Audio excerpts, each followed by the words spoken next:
رسول اکرم صلی اللہ علیہ وسلم کی اونٹنی کا نام القصوہ تھا۔ قصوہ اونٹنی قبیلہ بنی قشیر کے چراہ گاہوں میں پیدا ہوئی۔ اس کی رنگت سرخی مائل تھی۔ جب قصوہ 4 سال کی ہوئی تو حضرت ابو بکر صدیق رضی اللہ تعالی عنہ نے اسے بنی قشیر سے 800 درہم کے عوض خرید لیا۔ پھر ہجرت کے وقت صدیق اکبر رضی اللہ تعالی عنہ نے رسول اکرم صلی اللہ علیہ وسلم کی سواری کے لیے قصوہ کو پیش کیا۔ آپ صلی اللہ علیہ وسلم نے اس کی قیمت ادا کی، پھر اس پر سوار ہو کر مدینہ منورہ روانہ ہوئے۔ اس سفر کے بعد قصوہ اونٹنی کو شرف و رفعت کی کئی منزلیں ملی۔ مدینہ منورہ پہنچنے کے بعد آپ صلی اللہ علیہ وسلم انصار کے جس مکان یا محلے سے گزرتے، وہاں کے لوگ آپ کی اونٹنی کی نکیل پکڑ لیتے اور عرض کرتے، آپ صلی اللہ علیہ وسلم ہمارے ہاں تشریف لائیے، مگر آپ صلی اللہ علیہ وسلم فرماتے کہ اونٹنی کی نکیل چھوڑ دو، یہ اللہ کی طرف سے معمور ہے۔ مطلب یہ ہے کہ قصوہ اونٹنی توفیق الہی سے چل رہی ہے، اس کی راہ چھوڑ دو، اسے جہاں حکم ہوگا وہیں بیٹھ جائے گی۔ نیز اونٹنی کے بیٹھنے کے مقام پر ہی مسجد نبوی کی تعمیر ہوگی اور وہیں رسول اکرم صلی اللہ علیہ وسلم قیام فرمائیں گے۔ قصوہ چلتی رہی یہاں تک کہ اس مقام پر پہنچ کر بیٹھ گئی جہاں آج مسجد نبوی ہے۔ اللہ تعالیٰ نے قصوہ کو وہ طاقت و قوت عطا کی، وحی کے بار کو برداشت کر سکتی تھی۔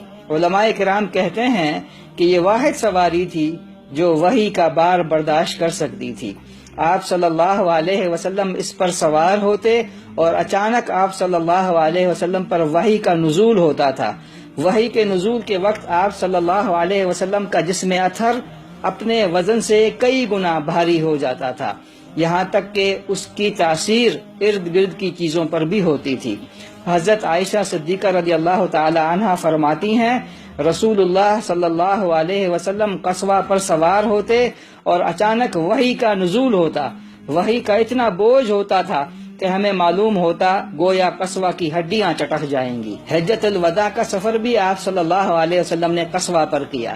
آپ صلی اللہ علیہ وسلم نے حجۃ الوداع کے نام سے جو معروف خطبہ ہے، قصوہ کی پیٹھ پر بیٹھ کر فرمایا تھا۔ قصوہ رسول اکرم صلی اللہ علیہ وسلم کو اس قدر عزیز تھی کہ اسے دیگر اونٹنیوں کی طرح کھونٹے سے باندھ کر نہیں رکھا جاتا تھا، بلکہ اسے کھلا چھوڑا جاتا تھا۔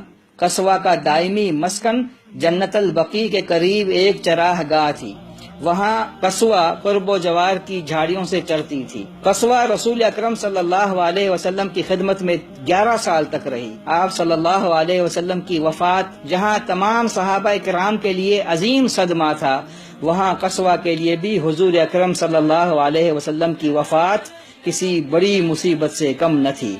صحابہ کرام اس صدمے سے نکل آئے، مگر قصوہ کو رسول اکرم صلی اللہ علیہ وسلم کی جدائی برداشت نہ ہو سکی۔ شدت غم کی وجہ سے وہ خود اپنا بوجھ اٹھانے کے قابل نہ رہی۔ قصوہ نے کھانا پینا ترک کر دیا، آنکھوں سے مسلسل آنسو بہتے رہے، یہاں تک کہ صحابہ اکرام نے اس پر رحم کھاتے ہوئے اس کی آنکھوں پر پٹی باندھ دی۔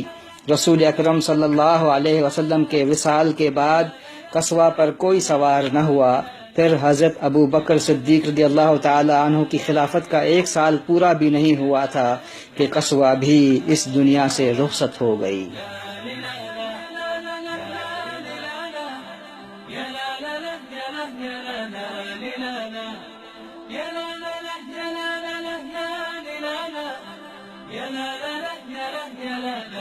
لا لا